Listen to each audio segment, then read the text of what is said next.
one is available to take your call. Please leave a message after the tone. John, Mike Donovan here. I want you to stop working on the missing person story. I got a call from the CPS and a bunch of other organizations looking to sue us if we print. Just let it go, John. I'll talk to you later.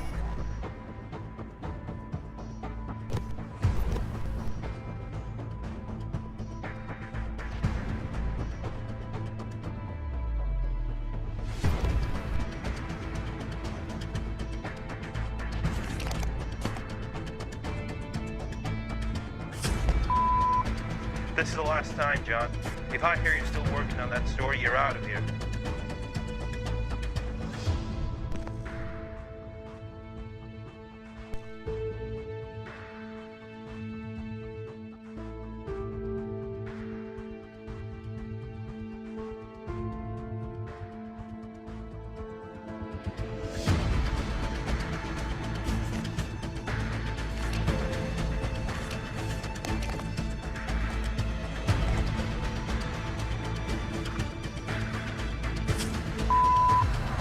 I warned you, John. Look, I'm sorry. I gotta let you go. Be careful, John.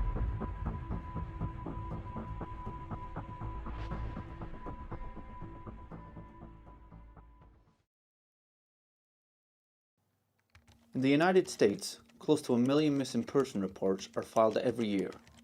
Whilst many of those reports are filed as protocol, quickly resolved and closed down, a worrying percentage of those are never even investigated. As I began my investigation, it quickly became apparent that there was a disturbing nature to these disappearances. And as I pursued each lead, I found myself embroiled in something I could never have expected.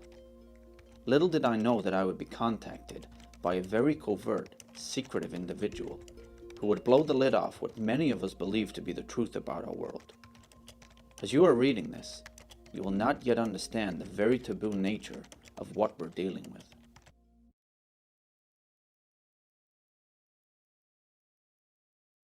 I look at the alternative media, as it's called, which is where a film like this would come out of. Obviously, it wouldn't come out of the mainstream.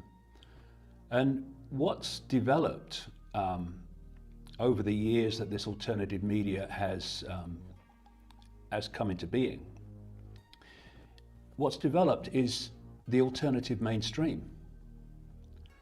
And almost everyone has a here and no further point.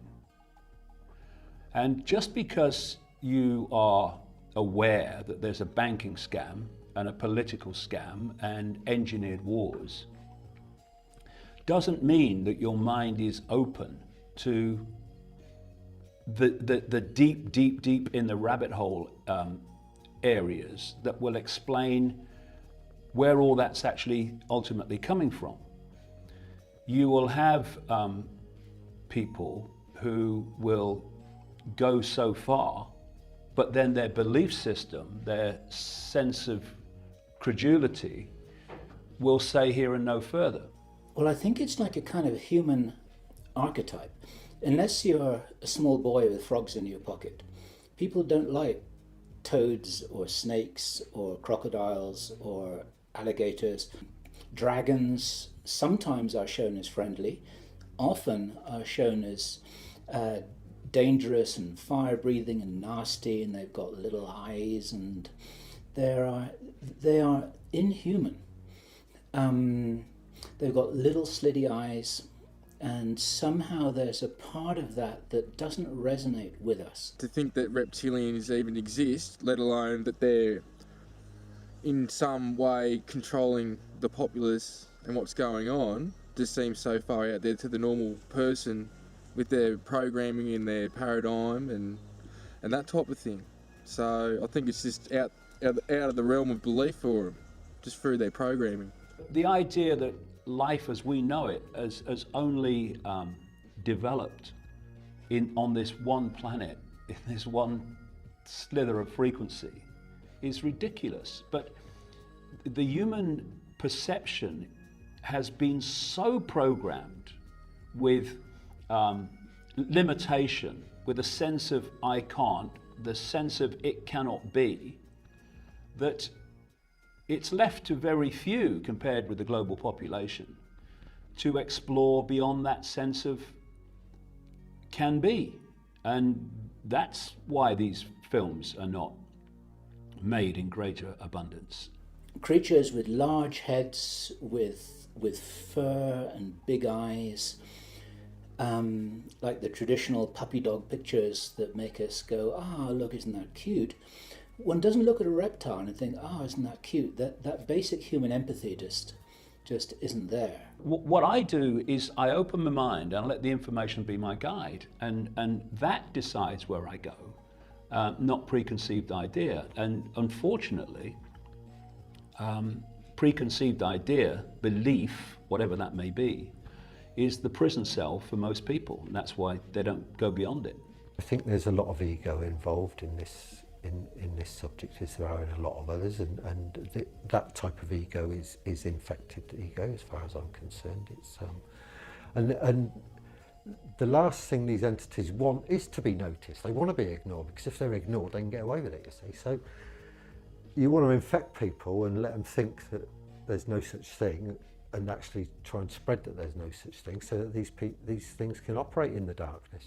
This is programming, and David Icke talks about this, a societal programming wherein we are conditioned to hate and fear this subject so much that without something extra, without something more unusual happening to us to cause us to search for this darker truth, people will be inclined not to see it, even if it's right in front of their face, which is what I've experienced.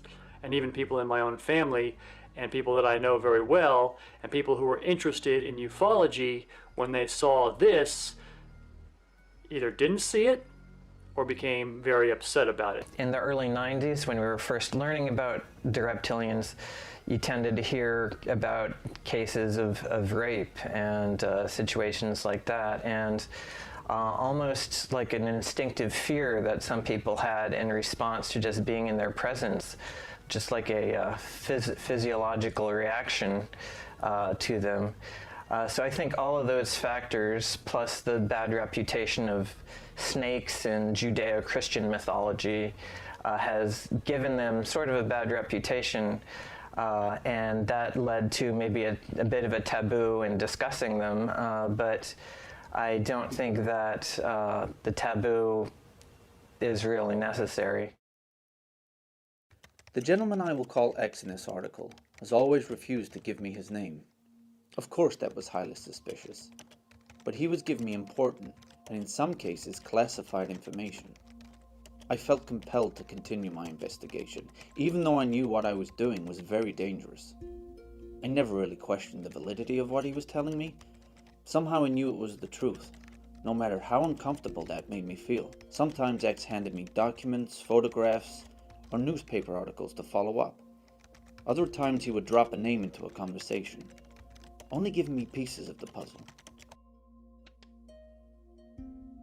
John, I can't just tell you what's going on. Those are the rules. You have to research this information yourself. I can give you places to look, people to see. Look up the work of Professor John Mack.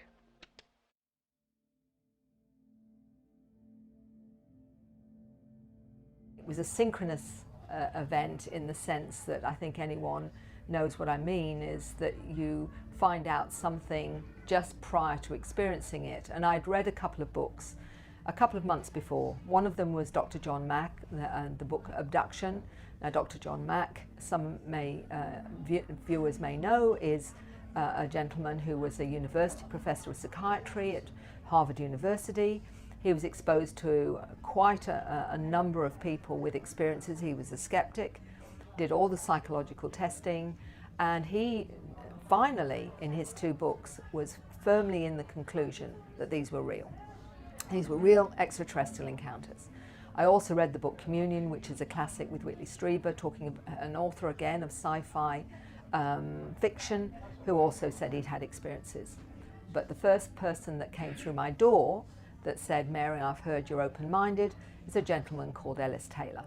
And Ellis came to me via a friend, and the friend had told him I was open-minded, so he came to me really wanting to tell me about something. He said, Mary, there's no support groups for this. For this, they just think you're a loony.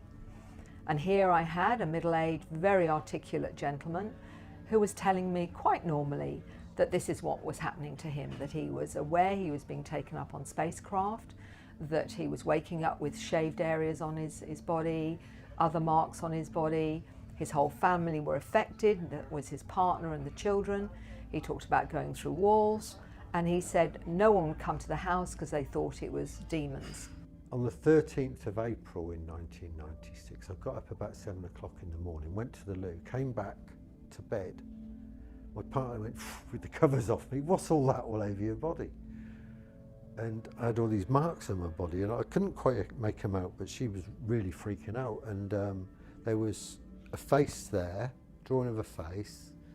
There was like something there that looked like a tail or maybe a paw or something that I couldn't quite make out. And there were finger marks here that were in a strange configuration. And they were all red marks, and none of them had any impression. They just completely smooth. And yeah, and then I was burnt all the way around as well, all around the rest of my body, like bright red.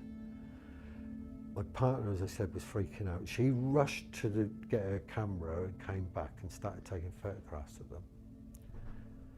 And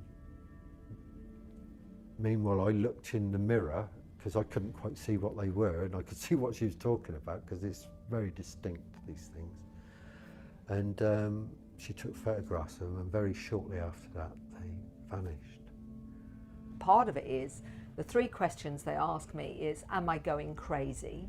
Is this real? And if it's real, why me? Three crucial questions. And so it was, okay, Mary, you better find out whether this really is real or whether a lot of people are just having a very, very interesting, unusual experience that, you know, is more, well, they believe it's real, is the favourite. Oh, well, if they believe it's real, then it's real to them, which is the biggest cop-out you can ever get. I started having experiences with greys 2012 and 13, like mid 2012, and it's continued now, but up to 2013 with major things that had happened, and I sort of got like flashbacks of seeing some of these beings, and then I started to remember I used to see beings in my mum's house and my stepfather's house between the ages of 8 and 12, which is the time that I was in this particular house with my brother, who also has had experiences, but I didn't see him as demonic, I didn't see him as angels, I didn't even see him as good or bad. I didn't have no reference for what I was seeing, but I never really talked about it full stop. It was sort of like, oh, here's something weird, and I'd pull up the sheet over my head and just hope that whatever it was would go away. So yeah, it goes back a fair way. I'd contacted a lot of people for support or just to talk to about what was going on because I was in the thick of it. Mary was the first one to respond. What got me with Mary was, and later looking back especially, I could see how her intent for helping me out was pure, and it wasn't about showcasing me. It was all about me, support for me, my health, my well-being, and just to, you know, keep me grounded was the main thing that I needed. She's been there again since day dot. She's always there for me to talk to, no matter what, about how far out. As she says, the more weirder, the more wonderful for her. And I'm forever appreciative for her being in my life, just like many of us. And our friendship continues to grow, and it's gone in some weird and wonderful directions that I didn't expect. So yeah, she's a lovely lady, and I'll forever be indebted to her. What I was amazed to discover was many of those that had this experience, when they began to understand it, often their fear went, and often it's the fear of the unknown than what actually happened. And so I had to isolate, is it what actually happens that scares them, or is it the fact that they don't know what's happened? So that's two separate things. So in my whole panorama of those having experience, for example, only maybe 25 to 30% are actually traumatized. And what amazed me, there were people eventually coming to me, and this is where I had to broaden my questionnaire, that saying, look, Mary, we're not frightened of the ETs. In fact, we think they're family. What scares us is being on a planet with humans that are so barbaric they still kill one another when they have a disagreement. It's actually really hard here because I know I come from a place where we don't do things like that. I feel like I've been dumped on a primitive planet. I don't like it. I've always felt isolated. I feel like I've been adopted in my own family. I don't even feel like I connect to them. I feel like my family has, I've got something to do here, and this is why I'm here. And these I call the star seeds or star kids, because their real connection is actually to those intelligences out there than actually the human beings that they're operating or sharing their environment with. So, in that sense, this is a huge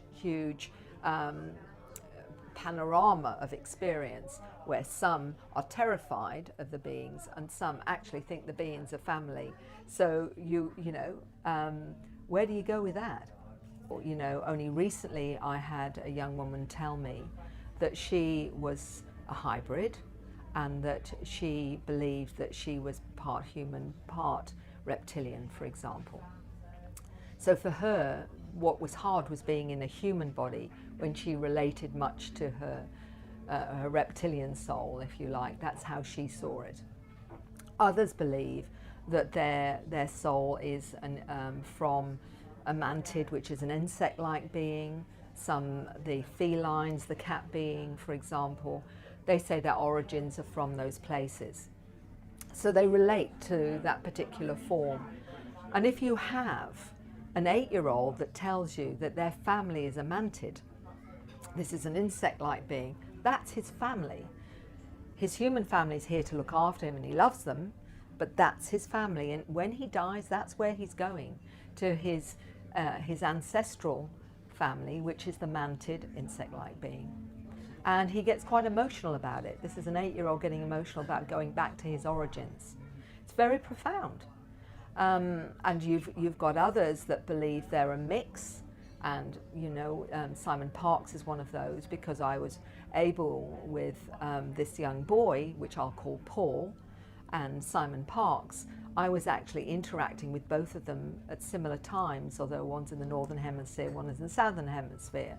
They never spoke to one another, but I was able to get information to look for corroboration. And Simon Parks believes his mother is a mantid, although he also connects to the cat feline beings and to the reptilians. But he feels most connected to the mantid. And he talks about going into his mantid form on the spacecraft and working with humans. And when I spoke to this little 8-year-old, he described it in this way, that he evaporated into his mantid form and would operate as a mantid and then come back into his human form. So here is a little boy talking about a soul transfer. One of the questions that pretty much all experiencers ask themselves at some point is, why me? Another one is, am I going crazy? But eventually they figure out that they're not crazy, that whatever they're experiencing, they're still functioning, and it's not, it's not a form of anything. John Mack certainly was not was not able to identify it as any kind of psychological pathology. So they ask, why me? Why is this happening to me? And well, we know that the abduction phenomenon does run in families, and the same thing seems to be true for reptilian contact. So you can look at reptilian contact as a facet of the UFO abduction phenomenon, and it suggests a genetic aspect to their interest in us. But, in addition to following family lines, there's more to it. A number of reptilian contactees have actually recalled memories of having a past life as a reptilian. And, it doesn't appear that people are chosen at random out of the human population. One abductee, one reptilian contactee described to me what she calls multi-dimensional simultaneous existence, because that time, basically, if you look into physics, ideas like the relativity of simultaneity and the concept of space-time, turns out that everything is happening now, including past and future events. Everything is really happening all at the same time. So past lives and future lives exist now. So what in reincarnation traditionally we'd think of as past lives, well, if you think of it as simultaneous multi-dimensional existence, those are really parallel lives. And there are situations, for instance, in dreaming where consciousness can move from one of these parallel lives to another. And that, that explains why there is a connection between us and these other lives that we're living as reptilians. And it explains why some of the interactions go on. My first experience that I'm aware of was when I was either 4 or 5 years old in Texas, where I encountered a brown being that was levitating in my bedroom, and it had round eyes, kind of a wrinkled face. If the viewer looks up the book Alien Jigsaw 2, the researcher's supplement, I think it's called, by Katarina Wilson, she has a drawing in there of a being she describes as a type 2 gray. And that's pretty much what I saw, except it wasn't gray, it was brownish. And that was the first consciously remembered. Actually, it wasn't conscious. I remembered it consciously for many years, and as is the case with many other abductees, suddenly I reached a certain age where I just forgot all about it. But prior to that, I was telling everyone I could about it, right? But then a point came in time where it was wiped from my conscious memory. Years later, after I moved to San Diego and became a member of the San Diego UFO Society, I had a hypnotic regression about some of my experiences, and although nothing new came up, what happened was my subconscious was kind of jarred and shaken around a bit, because like a day or two after I had that, what I thought was an unsuccessful hypnotic regression, I was reading a book called Project Omega, UFOs, NDEs, and the Mind at Large by Dr. Kenneth Ring, if memory serves. And at the end of that book, he has a questionnaire to determine if someone has had alien abduction experiences or not. And I basically answered yes to like 17 out of 22. And I got triggered when I had one question, when I read one question that asked, as a child, do you recall having experiences with little people or little friends that no one else could see? And then just as soon as I finished reading that question, bang, that memory of when I was in Texas when I was 4 or 5 years old came back. When I came back from Germany in 1990, I had a series of UFO experiences and abduction experiences culminating in a abduction, full waking consciousness at night, when those 3 reptilian greys came and they took me up into their ship, and they put me on a examining table, and they did all this other stuff to me. And that was just one of a series of events. And then I was frustrated living in the San Francisco Bay Area because I had no one to talk to about these experiences. So when I moved to San Diego and joined the San Diego UFO Society, suddenly I could talk to other people about it. I can even talk to others who've had similar experiences. So it was a simple transition for me to become a researcher, because what I realized in my studies was after I had that full waking consciousness experience in September of 1990, when I came back from Germany, I immediately started researching the subject in earnest. Now, I'd always been interested in this subject, always been interested in Bigfoot, the Bermuda Triangle, other dimensions, so on and so forth. That was stuff I took for granted, including the subject of UFOs. But there was an element of me for years that was kind of scared of the UFO subject.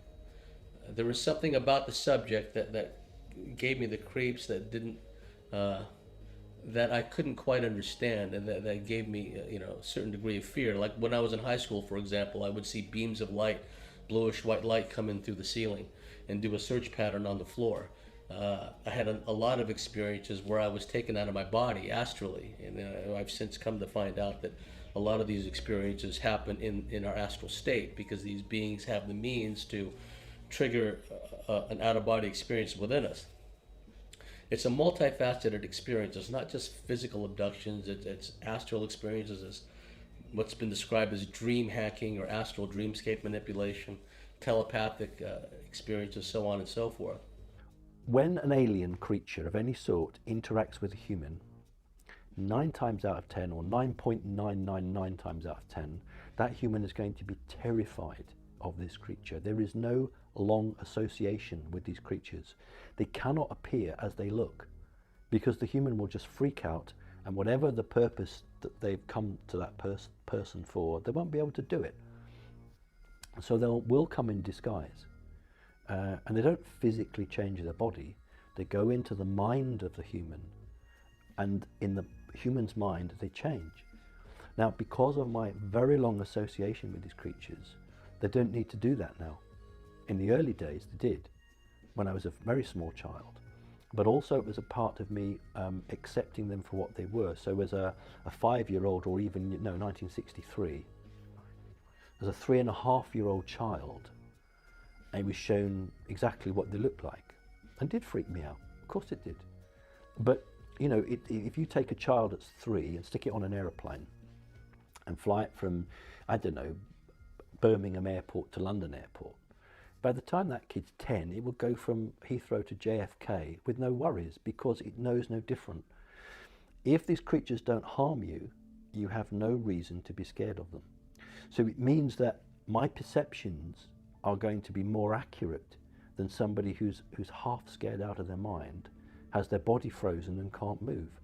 So no, there are shadow creatures that are genuinely shadow beings.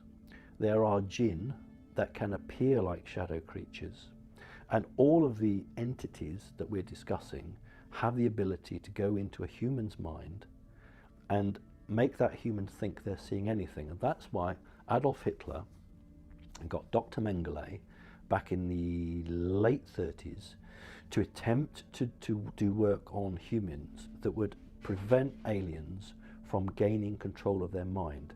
And this is when Mengele just went completely off on his own tangent and ended up working for the Illuminati in America. But it originally stems from Hitler saying, because he was in contact with the Aldebaran off-world group, how can we have soldiers who can prevent all the information being taken out of their mind by these aliens? So that's where all this research started from. This is what totally scared the Yanks.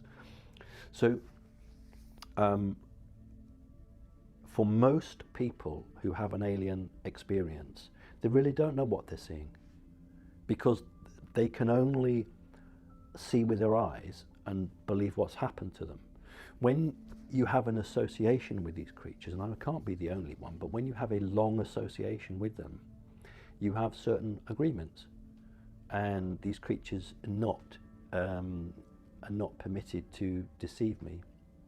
And I say I'm 54 now, and I haven't lied to me yet, or I haven't caught them out yet. So they're either incredibly good liars, but when I ask a straight question, I usually get an answer, or they will refuse to answer rather than give me a lie. The revelation that the ever-growing missing persons reports were somehow connected to alien abduction phenomenon seemed ludicrous to me. There was something inside of me, an inert feeling to repel the information, and I didn't know why. As a researcher and journalist, it is built into my psyche to question everything I'm told. When I raised my doubts about this one evening in a taped conversation with X, I could never have prepared myself for what happened. Sorry, but I can't have you screaming like a little girl, so you've got to promise me you'll be quiet. If I wanted to harm you, you would be harmed. John, please, sit.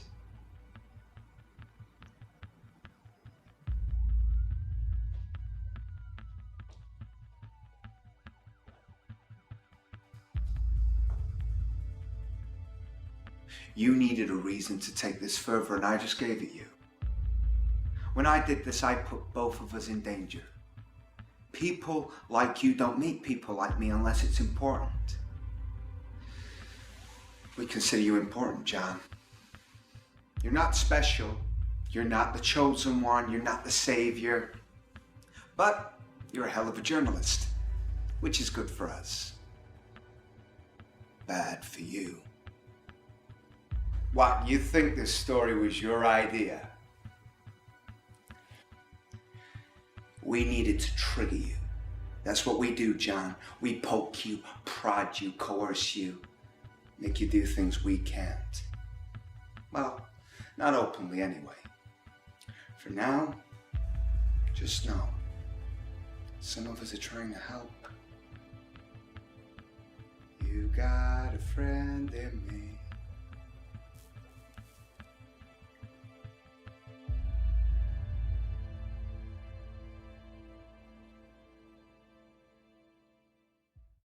I was in America on a speaking tour. I say a speaking tour in those days. A speaking tour largely meant talking to myself. You know, I mean, I went to Chicago and spoke to 8 people, or near Chicago anyway. But on that speaking tour, over a period of about 15 days, I met 12 separate people, and I was going to a different place every day, who told me the same basic story, how they'd seen humans turn into a reptilian form and then back again. And it was such a common theme that they were describing that I started exploring from that time. So it came into my life very quickly. I'd had kind of heard like little mentions of it before and just let it go. But in this 15-day period, that really focused my mind. So there's something to look at here. When you're faced with that situation with, or you know, one person after another in different parts of America telling you the same thing, you can either go, I'm not going there, what will people say if I start talking about this stuff? Or you can say, information's my guide, I'm going there. What then happened is I came back from there to the Isle of Wight, and I was meeting someone, actually not very far from here, who had been married to a Satanist who had been the warden for Burnham Beeches. Burnham Beeches, out west of London, is owned by the City of London, the financial district. And it is a big place of Satanism and very strange happenings. It's wooded copses and few open areas. And she asked to meet me because what I was writing about, because she wanted to tell me about the Satanism which she experienced. And she told me when I met her about seeing Ted Heath, former Prime Minister of Britain, took us into the European Union, doing a satanic ritual at Burnham Beeches, because she lived there in the warden's house. And when this conversation was finished, and you know, I was having a cup of tea, and I was just finished my tea, and I was putting it down and turning to go, and I just said to her as a throwaway line, you know, I've just come back from America, and I met all these people that kept telling me how they'd seen people turn into reptiles, and I heard her first, and I turned around. She's going, oh my God, I wasn't going to tell you about that. She said what happened was she saw lights, and she took the dog out that night, and then she went through and looked through the trees at this light, and she saw Heath in this circle. And she said what she then saw was Heath shift into a reptilian form and grow about 2 feet, which is absolutely common in descriptions of this all over the world. And she said he started speaking then in a voice a bit like, she described it as a bit like the old transatlantic telephone conversations when there was gaps. And she said the thing that shocked her more than anything else is that when this happened, no one in the circle moved in any way that related to shock or surprise. It seemed to them the most common thing, common thing you could imagine. And from the American experience, and that lady too, then the synchronicity of my life started bringing more and more information in about it, and more people with experiences about it. And that's been the way my life has gone in the last 25 years.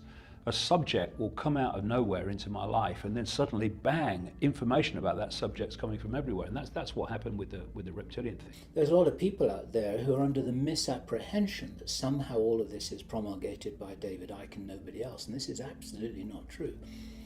I was once privileged to sit at a dinner table with David Icke and Jordan Maxwell. David was on one side, Jordan was the other, and they started telling stories to each other. And I had a dictaphone in my pocket. Here's a piece of advice to any would-be journalists here who happen to be watching this. Always have a dictaphone in your pocket. You never know when it's going to be useful to you. So I asked their permission. I put the dictaphone on the table, and then they were exchanging anecdotes with each other about reptilians like a tennis match. It was fascinating. And I'll just give a couple of those because they're more than interesting. I'll start with Jordan's story. I'll condense this as best I can. He was told this story by a grown woman who he knew personally about her experience when she was a small girl. And she came from an Air Force family and lived on a military base. And her father had the kind of job such that when the phone rang, sometimes he had 10 minutes to leave the house with a packed bag, and he might not be back for a couple of weeks. And whenever that happened, the protocol was that she would not be in the house alone for any reason. And on this one occasion, she begged her father to be left in the house. She said, well, I'm a big girl now, I can take care of myself, there's nothing to worry about. And her father demurred. And so there were guards on the outside of the house, and this was inside a secure installation, and so there didn't really seem to be a problem. And she was in the house on her own. She was a young girl, she was 11 or 12 years old or something like that. And the story that she reports was this. She said that a reptilian being, a large reptilian being, emerged from the walk-in closet. The reptilian being was so tall that it had to duck to get out of the door of the walk-in closet. And as this little girl froze in terror, this creature floated across the floor towards her, didn't actually touch the ground. It clearly had designs on something that didn't seem to be very welcome to her. She ran to the bathroom, she locked herself in the bathroom, and she screamed and screamed and screamed as this creature clawed on the outside of the door. And then finally, the guards heard her, who were outside the house. They came rushing in. This was their job, and this creature disappeared. And the claw marks were visible on the outside of the door. When her father got back, she said, "This is why you must never be in the house alone." And it's interesting because her father didn't even seem particularly astonished by what had happened. It was like this was one of the things that was known could happen. Go figure. This was told by this grown woman to Jordan Maxwell 20, 30 years later after this had all happened to her. I have this sense that I've known them all my life, or known who they are all my life. But, and I can remember past life stuff with dragons and things like that, okay? Which is not exactly the same thing, I know. But this particular time, it was during a 47-day experience that included that 13th of April thing. 47 days it went on for, right? Night after night, day after day, left with patterns and marks and finger marks and all sorts of things going on. But during that time, I was sitting in the lounge and wanted to go to the loo.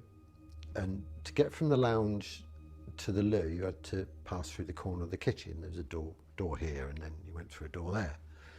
As I went through that door there, just going to go into that door there, there was a reptilian standing there. It was tall. I mean, I didn't have a tape measure on me or anything, but it was a lot taller than me. And it was crouched like that. It was green. It had these kind of orangey slit eyes. It had a paler chest. It had like ridges and scales.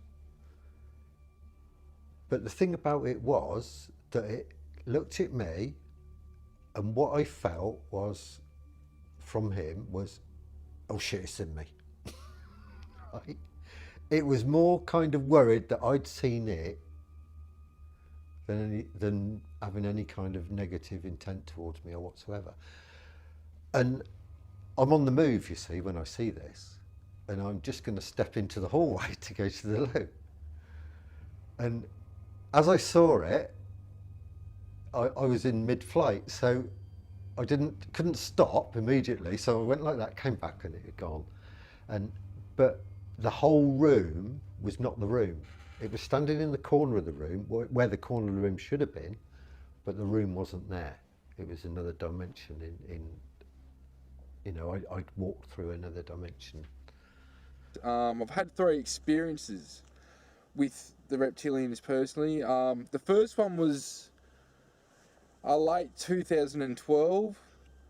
I was at home and I started to vibrate and get this ringing in my ears.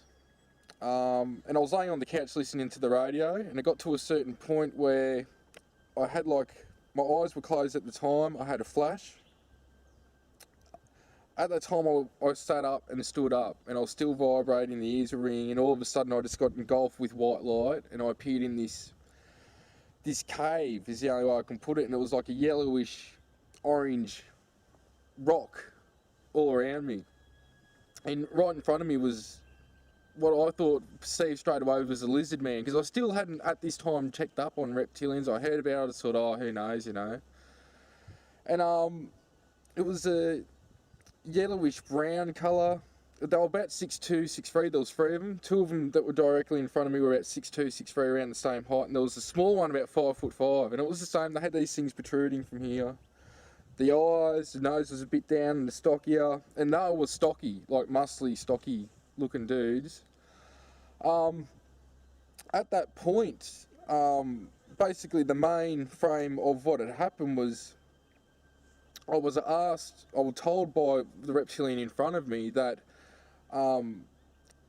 they're breaking up to factions basically, and that they want ascension too. This group.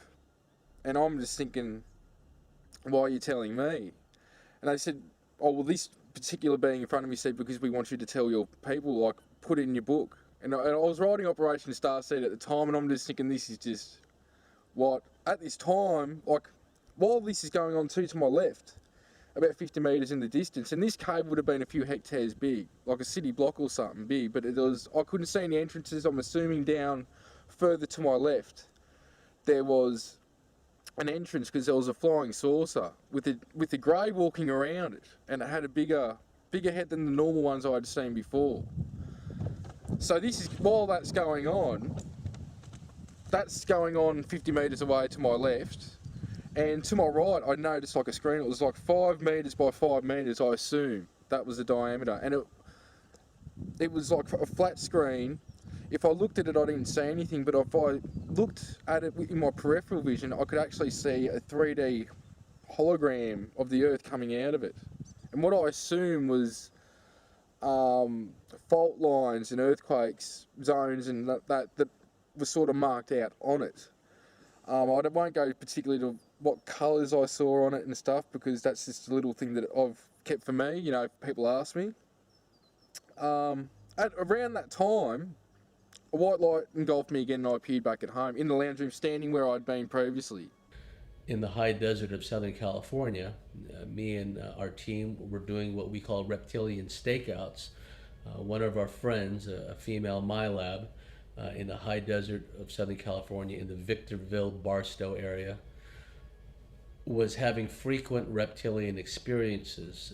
The reptilians were entering the house through a number of portal entries, one of which was in the children's bedroom.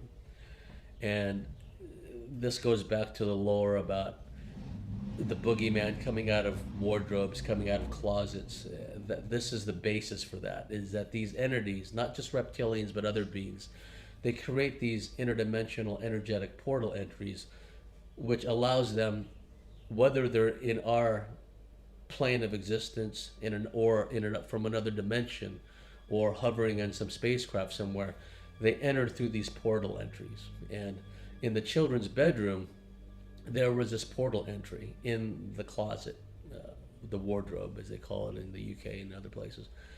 And me and my colleagues would do what we call reptilian stakeouts, where me and a MyLab buddy would flip a coin, and the winner would sleep on the bed, and the loser would sleep in a sleeping bag on the floor. And then the next night we'd alternate. And on one occasion, I woke up to find this large 6 foot tall plus reptilian, very robust, very large chest, very large biceps, very large muscles, looming over me as I lay there. I was immobilized, and I tried to call out to my friend, but I couldn't even manifest a squeak. It was like the power of speaking had been taken from me momentarily. And this being radiated this negative energy, which I liken to when some of the big cats in our world, when they emit a roar, the roar reverberates in the chest cavity of, say, a human being, and effectively paralyzes the human being, and then the tiger, or whatever the case may be, can then attack and devour the person. Well, these beings, some of them, they emit a very negative energy which makes one's skin crawl and which induces paralysis. So I lay there for what seemed to be a long time while this thing was looming over me. And what was interesting, I forgot to mention, was there was also 3 or 4 members of our team outside in the living room, sleeping in sleeping bags, and they didn't hear anything. The second experience happened in February 2013, and I'd just gone to bed at night, and I've pulled back the doona, got in the bed, and I've laid down now. At the time I was sleeping, so the blinds were open, and there was a street light and there's moon light that can come in, so I can just, with all the activity going on, it's just so you can, also I could see, if I wake up in the middle of the night, I've got some reference for what the hell's going on, if it's in physical form. And I didn't feel alone. All of a sudden, I opened up my eyes, and like about 1.5 foot, 2 foot from my head on my right side was this huge eye.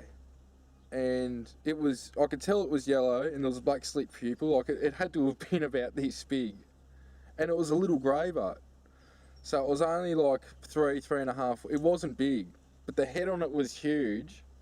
And I could see, you know, the scales on it. And again, that was what the Elohim had projected to me. So I'm like, this ain't good. I wasn't freaking out. The eye freaked me out a bit, but I wasn't freaking out from it. It was the to me, vibration, or how it resonated with me.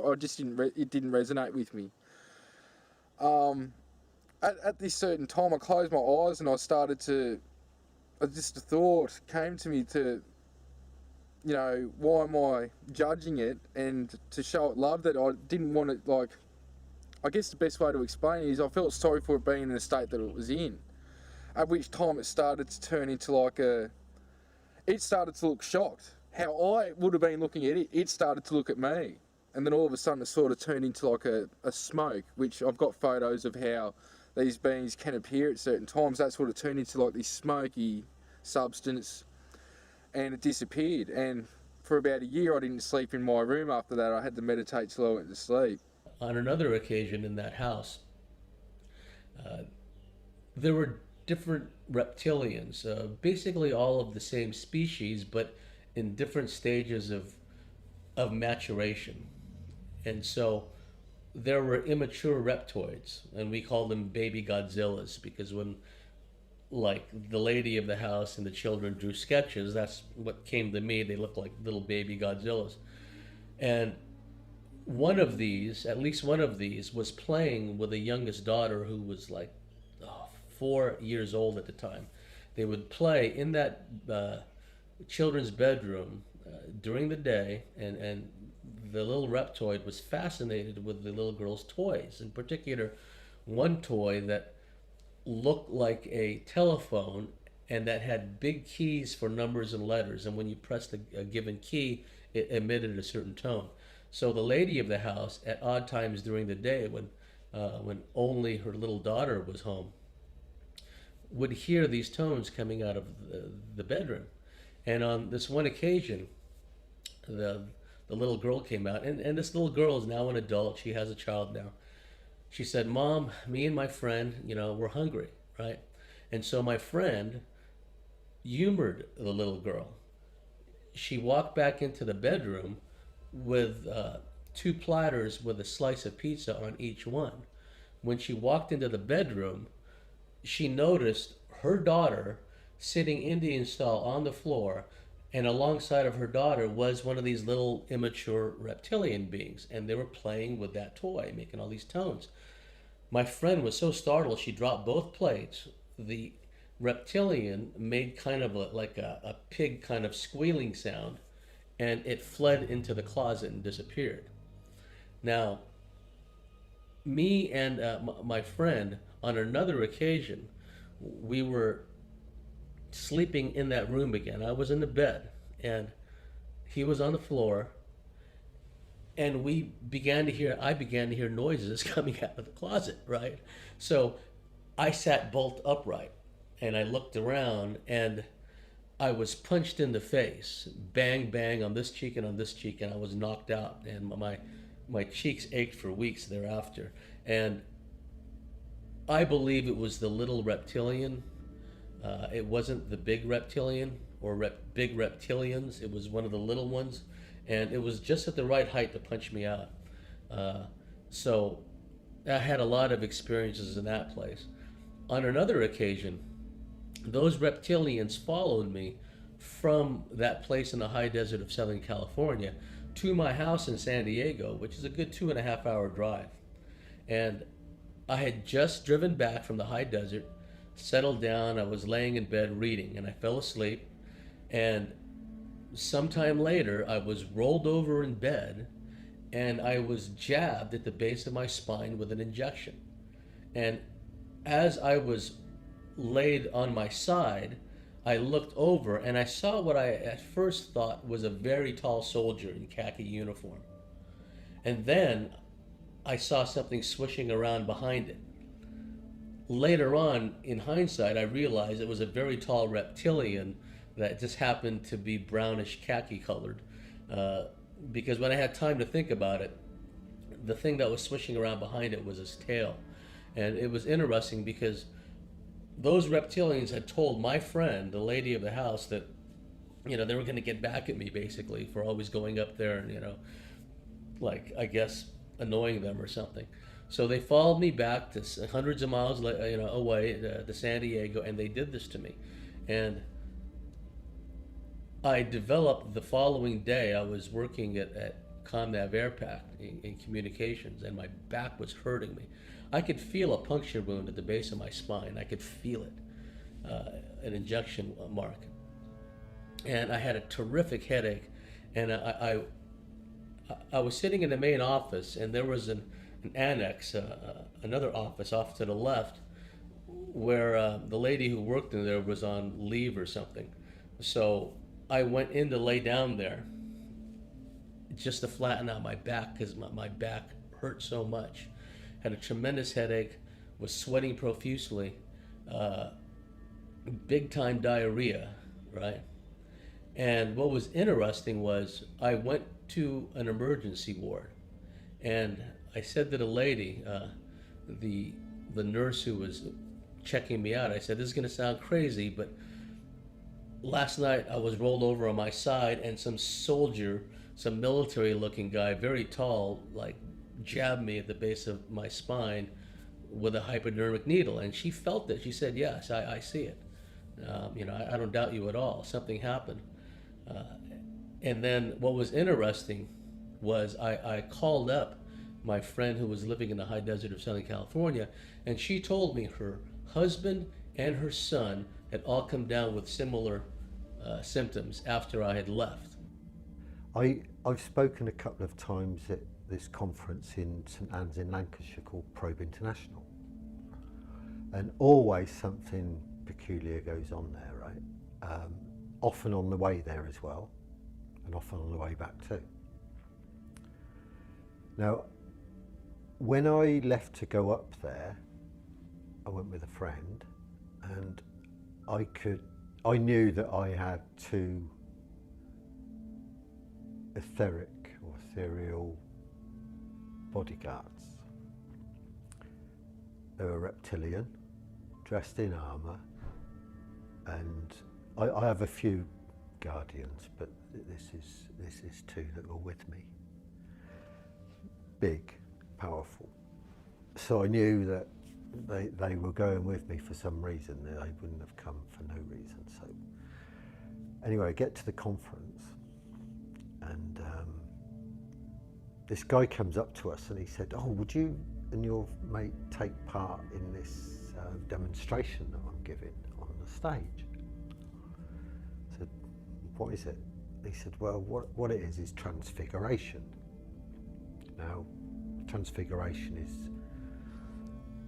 you look at people, but I do it naturally anyway, but this is what he's telling people to do. You look at people and you look slightly out of focus to the side of them, and you can see them turn into something else, okay? And he's doing this thing as a presentation. So he's got this huge white sheet or something up on the stage, and he's asked a few people to stand up on the stage in the audience, see if they can see anything with that person, or if they change into somebody. So I'm up on the stage, and people are calling out from the audience, I can see so-and-so with so-and-so, so-and-so. And this woman shouts out, that guy in the white shirt, which is me, that guy in the white shirt, he's got two huge reptilians each side of him. She'd seen them. I'd just taken my mum and a couple of friends out to go and see the crafts. I got told basically earlier that day that the crafts would be about, that I could take mum out there to show her, and mum hadn't seen anything up to that point. And it got to a certain point in the night where a crafter came down that low, just basically above Gumtree height, about the size of a house. And mum ran to the car door and she tried to open up the car, and she's like, we've got to go home. She freaked her out. She thought they were going to land.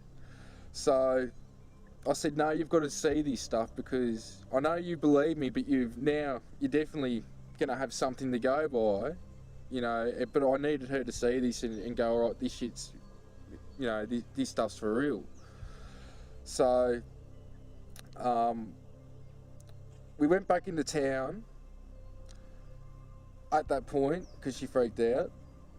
Dropped her off and another friend, and my friend who was staying with me at the time, Carol, who came to visit, we decided we'll go back out. Now at that time at home, she got a thought that we shouldn't be going back out, and so did I, but we didn't say anything to one another, which later on I said, if this happens again, let's tell each other. So we drive back out of town to where we'll see in the crafts, or where I'd told to go, and as soon as I got out of the car, she got out of the car too, and we walked around to the back of the four-wheel drive to get out the equipment. And as soon as I'm turning to pull up the back of the boot, there was one of the Draco Reptilians it was basically behind Carol on an angle. Now, at this time, it was phasing in and out like a distortion, how would you say? It would sort of be like a hologram tuning in and out with static, and it was coming in and out. And straight away, I just said to her, get in the car. I got into the car. At that time, like this would have only been 10 metres away. And it had horns, it's got the wings. I couldn't tell you what colour, but when they were projected to me, they were yellowish brown colour. Big, like maybe 8-9 foot tall, something like. It was big, but it was only 10 metres away, and in the distance, maybe 150 metres away, is a street light out there. It's the only light in the whole area because it's out of town in a swimming area, like where people take their boats and their kids and have picnics. So because of that, I sort of had a good reference to see it. Even though, you know, usually you can see stuff with the shadow dudes in the dark, you can still get something. But when we hopped in the car at this time, the lights on the interior, on the speedo, on the dashboard, and the outside lights all turned on at different times. They were all, you know, it was like a disco of lights. No reason for it to be happening, and I'm trying to turn on the car, and after some time I just sort of blasted it with love in my mind anyway, and it got a little bit more intense, and then I did it again. Then all of a sudden, like in my mind, it's just like, just start the car, and the car started at that time, so I've reversed out, floored it out of there, and got on my way. Now I haven't got, you know, really messages from the Reptilians or anything like that. They seem to have been put in my way, and it's like I'm a beacon for them in some ways, because once I think you're awakened to a certain point, things will come through and they'll pick up on your thoughts. So they're the 3 experiences I've had with Reptilians. One incident that I haven't told many people about was just about 3, maybe 4 years ago. I went to Australia, and I went through Heathrow, and almost everybody in this, well, not everybody, lots of people at Heathrow were shape-shifting. There were reptilians walking around everywhere, right? Now, some of this can be you decoding something about their aura, but other times it can be you're decoding what is really there rather than what their emotions are projecting.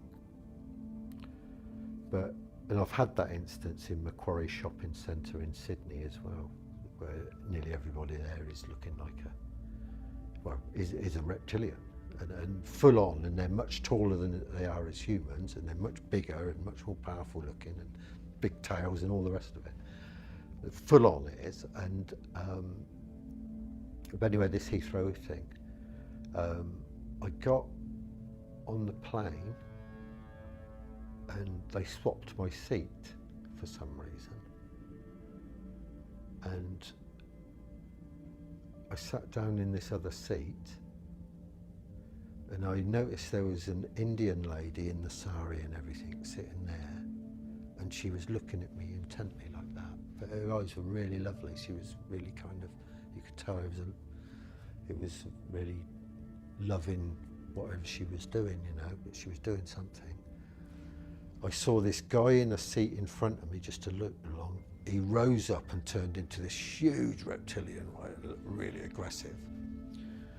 This air hostess came to me, and this don't happen, does it?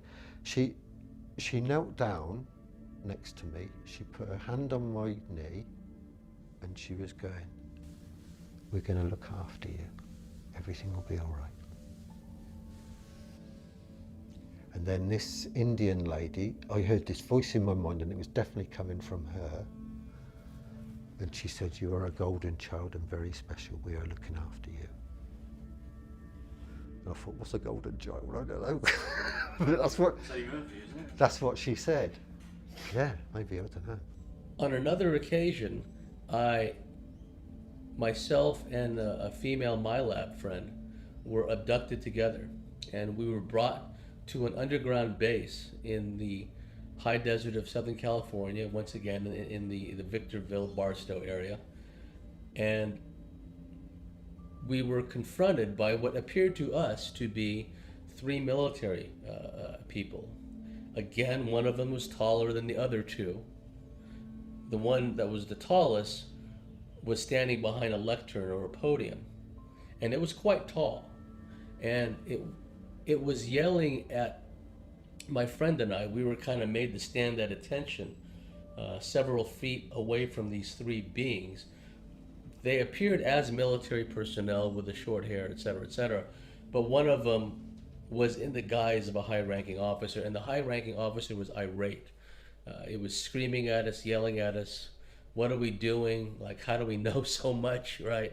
And I knew immediately that this tall being was not a human. I knew that it was really a reptilian, because they often assume the guise of military personnel.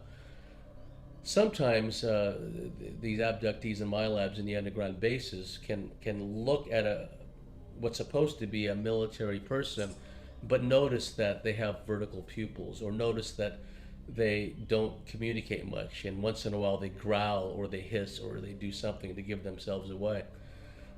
And while this tall general or this tall officer was berating the both of us, I looked at my friend and I said, this is not a dream, this is real.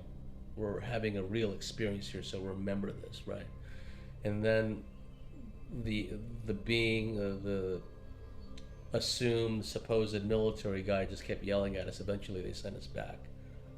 The reptilian symbology, which is common in the folkloric traditions of countless cultures throughout the planet and throughout history, is not so much a metaphor or an archetype as it is a way to describe the existence of these beings, that they really have existed all this time, and that they've played a role in the development of civilization, that they've intervened at critical points in human history. So this is why we are constantly bombarded with reptile symbology, serpent symbology, dragons, and so forth. It's not to do with any archetype or metaphor. It has to do with the existence of these beings and the occulted knowledge going way back that these beings are here, and they've been involved with us all along. One of the important things throughout all of their interaction with humanity was not to be recognized and not to be seen, because humans record in stone. We're very good at that. We create. We're fantastic like that as a race. So they recreate, and the reptilians didn't want that. You will see it occasionally in some of the Sumerian or Assyrian, Babylonian carvings, occasionally. You will also see it in some of the Mayan or Aztec items. What you're much more likely to see are renditions of feline species from the Egyptian times, because they weren't covered by the same protocol.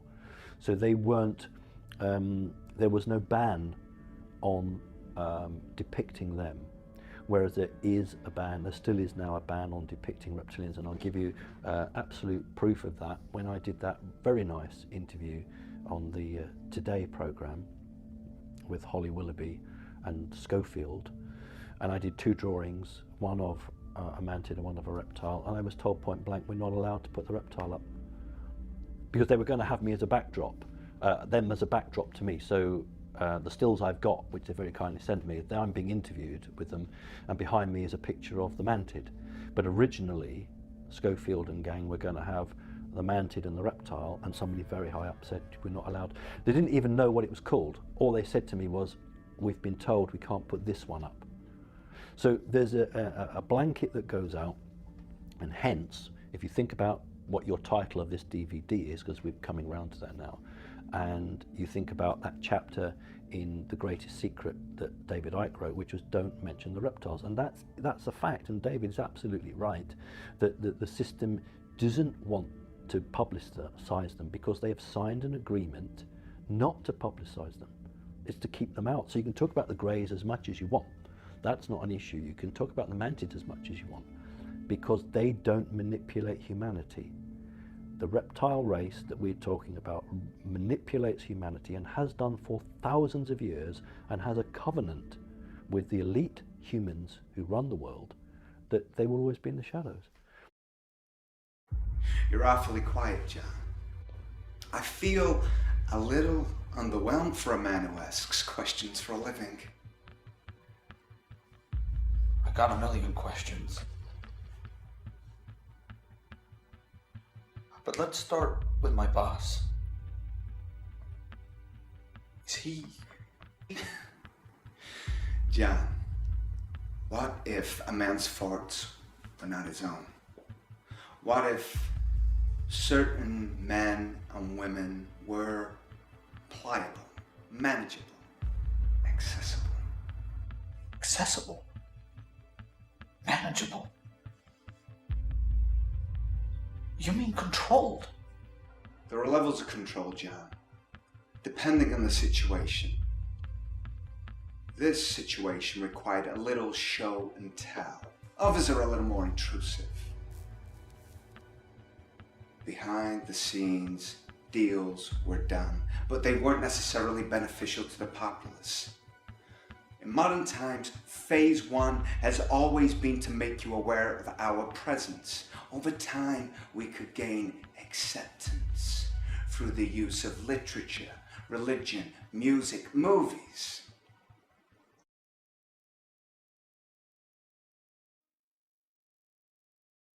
If you look at two themes of movies in recent times, and some of them not so recent times, but there's a big theme now, and I don't go to the movies very much because it's all bloody violence and stuff like that most of the time. But if it's for my research, I'll obviously go. One is a kind of a reptilian theme that you pick up, and the other one is, you know, many times incorporated into the reptilian theme and in alien invasions, is a well beyond Orwellian society where humans are under total control of a vicious police state and a tiny elite. As far as movies and media being possible leaks to the truth about non-humans, or in particular the reptilians, I think this is certainly possible, and I think that there are several movies that stand out in my mind as being movies that might be leaks. Well, in particular, Stanley Kubrick's Eyes Wide Shut, for which I think that he was murdered. He was warned not to publish it, and he said, "To heck with you," and he was killed shortly after the release of the movie. And also Rosemary's Baby shows even a reptilian kind of baby at the end of the movie, and that those kind of movies seem to be kind of more realistic leaks, if you were. And then you have John Carpenter's They Live and The Thing and Aliens, which I think are all possible relevant information or visions, you might say, inspirations for what's really happening. I think if you look at John Carpenter, the creator of They Live, if you look at his movie making history, which includes Satanism and horror and what have you, this guy has at least some knowledge of what's happening. And I had to laugh. I said this in a book once, years ago, and someone wrote to John Carpenter saying what I'd said. And he wrote back to him, I saw the letter, saying, no, it wasn't. The aliens, inside the people, I was symbolizing the Republicans. And you go, yeah, John, all right, yeah, okay, you were, yeah. I mean, anyone who's seen They Live will laugh at that. And I watched They Live about 4 or 5 years ago, I think, on the internet, on YouTube, and I watched it on there. Now that is so real.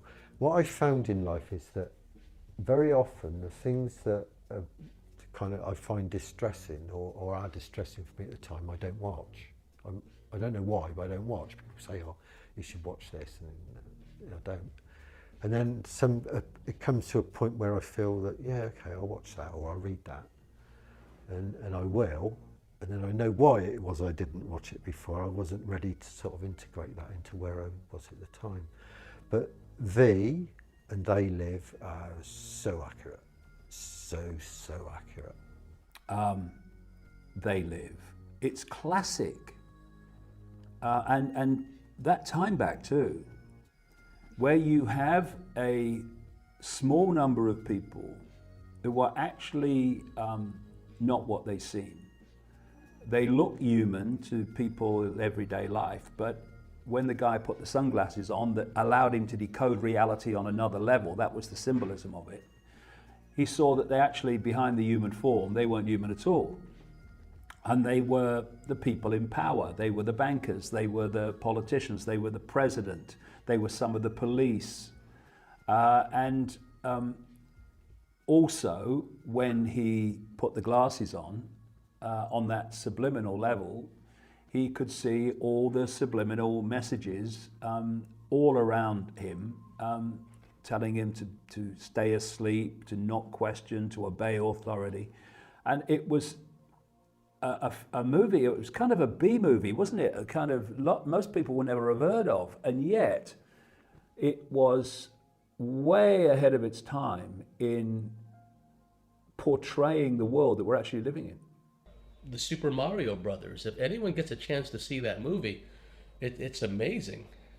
In the old video store days, you would find this movie in the children's section. The story starts out with a celestially driven cataclysm. An asteroid comes and wipes out the dinosaurs, and through some kind of weird kind of alchemical process, an alternate reality is created where the survivors of the reptile survivors of the surface went underground into an alternate dimension, and they became the rulers, and they were shapeshifters. They were shapeshift between human and reptilian. The head reptile was Dennis Hopper, if you've ever seen that movie, and it was another dimension that was parallel to our dimension, and it had to do with bloodlines. It had to do with all kinds of stuff, and of course, the protagonists, Luigi and Mario, they defeat the Reptilians, right? Very interesting story. When I was growing up in the 70s, a TV show that I really loved was Land of the Lost. It involved a pocket universe where dinosaurs lived and advanced beings who turned out to be the ancestors of these primitive Sleestaks had built these pylons, which were devices used for interdimensional travel and time travel, as well as such things as regulating the weather in the Land of the Lost. But the Sleestaks, which the advanced beings, they called them the Altrusians, eventually evolved into, were like barbaric, kind of vaguely reptilian beings that lived underground. They were very tall and menacing, but there are some definite parallels between the storylines in the Land of the Lost and the research on reptilians living underground and being able to travel through portals and so forth. Last year, the movie came out, Ender's Game, a wonderful story about how we're assuming that these inhuman insectoid ETs are somehow hostile and dangerous to us just because we've got this mindset of fighting everything out there that moves, and actually they're not. This is not what they're trying to do at all. And again, it takes a little kid to have the wisdom to actually discern what's really happening here. Another show that I'm fascinated with is Thundercats. I've only watched a few episodes of that, but again, it deals with these feline aliens that are battling the Reptilians, and all these different races allied with the Reptilians. There's canine beings, there's wolf beings, there's bird beings. Some are aligned on one side or the other, and some want to be neutral. And many of these different ET races are depicted in this Thundercats cartoon. Fascinating. I wish I'd seen it when I was younger. Another show is V, the original V, that shows these human-looking aliens coming in huge craft, but in reality, they're reptilians, and they eventually can gain control of politics, the media, and everything else. And then a small band of resistance fighters develops, led by a woman. And there's a lot of metaphorical, metaphysical truth behind that, because some of the best spiritual warriors I've found are women. They're heart-centered, they have all these abilities, they don't operate from a place of ego, and they don't need accolades, they don't need fame or fortune. They tend to operate, the real players tend to operate on their own, under the radar. And many of them are women. So when I see this TV show, V, and it's led by a woman scientist or something, if my memory serves, that really resonated with me. You've got to start immediately with 2001: A Space Odyssey. That's how you'd start, and then you would do the original Star Trek, because Gene Roddenberry not only went out and found contactees, but he actually joined a circle of people who were channeling other entities. So these people, either as directors or producers, either have direct knowledge, or more likely it's a give and take with the security services.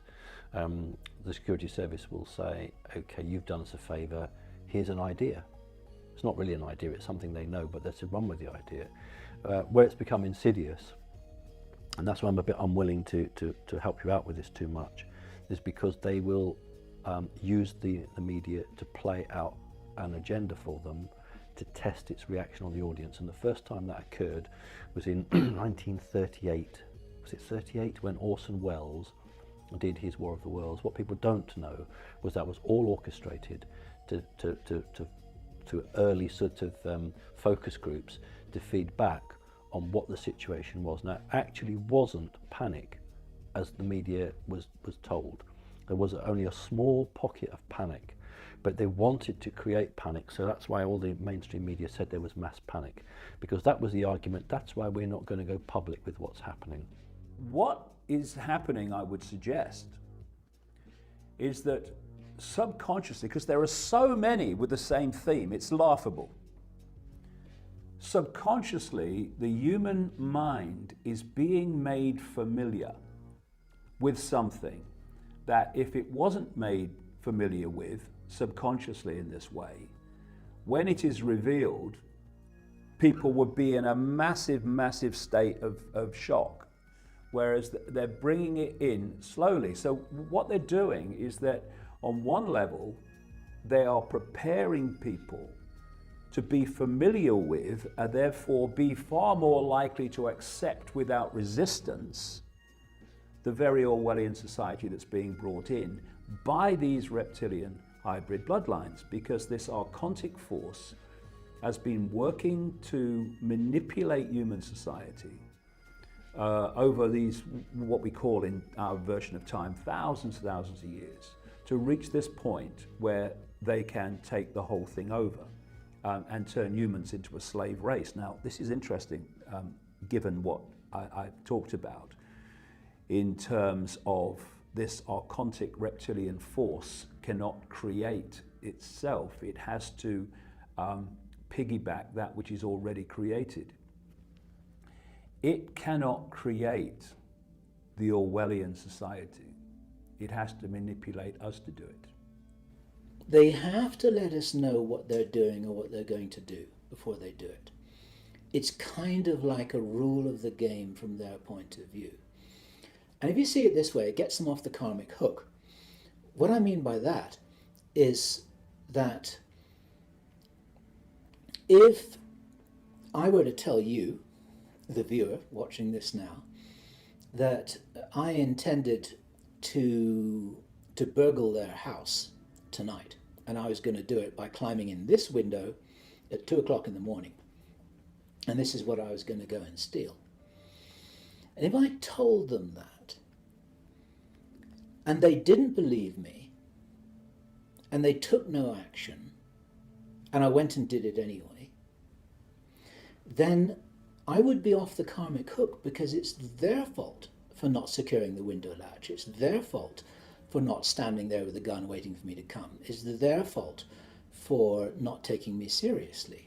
It's like, well, I told you, and it happened, so now the responsibility is yours, not mine. Media nowadays, major Hollywood films, are used to push an ideal which is either part of a programming agenda or it's an agenda to test out what the reaction is on the public. Any decent producer in Hollywood who's doing a science fiction or science fantasy film now will be heavily involved with the secret government or the secret service, whatever we want to call them, for a give and take, an exchange of ideas. If you look at Stanley Kubrick made his own deal that he could make as many films as he wanted and have oversight over it, providing he never told the truth about the supposed moon landings. And as soon as he broke that agreement, they killed him. So right through history from Hollywood, Hollywood is an integral arm of manipulation, mind control, and just focus grouping, just testing. So anyone who has an interest will look at a film and say, well, I look at that. I think someone has made an effort to enlighten the people so they really know what's going on, whether it's done for malign in-your-face purposes or it's done, at least some of it is done, to wake people up. Who knows? But I do know that this process is ongoing. There are a whole bunch of different possible agendas going on with the sowing of these concepts in Hollywood. But to condense everything down into one short sentence, this is no accident. It's certainly planned. So what? This is an invasion. Take over the planet, kill everyone. Then what? If it was up to certain members of our community, yes. But it's a little more complicated than that, John. Plus, we've been there, done that. Wasn't pretty. I look at it more as a occupation. I know you guys are fond of that. How is this possible? I mean, what about the government? What about our military? What about them? They work for us, John. We run the show. It's all an illusion. Nothing you experience here is real. Nothing. None of it. At least not in the way you think it is. Oh, it's a work of genius, John. Even after all this time, and we're talking a lot of time, a millennia, the complexity of the plan still impresses the hell out of me. Yeah. I'm sorry? The answer to your question is yes. You are about to ask me about the little gray guys in your room as a kid. You know, the little guys, big eyes, all serious and cold. Ooh, creepy little things. Yeah, they work for us, John. And you. And them. John, do you play chess? Haven't we played enough games? Well, if this were a game of chess, I'd be a knight. Our little gray friends would be the pawns. And me? What piece am I in your game? That's just it, John. You're not even in the game. But I'm here to change that. I don't understand. Why are you here? What do you want? What do we want? Where did we come from? When did we get here? That's a good question.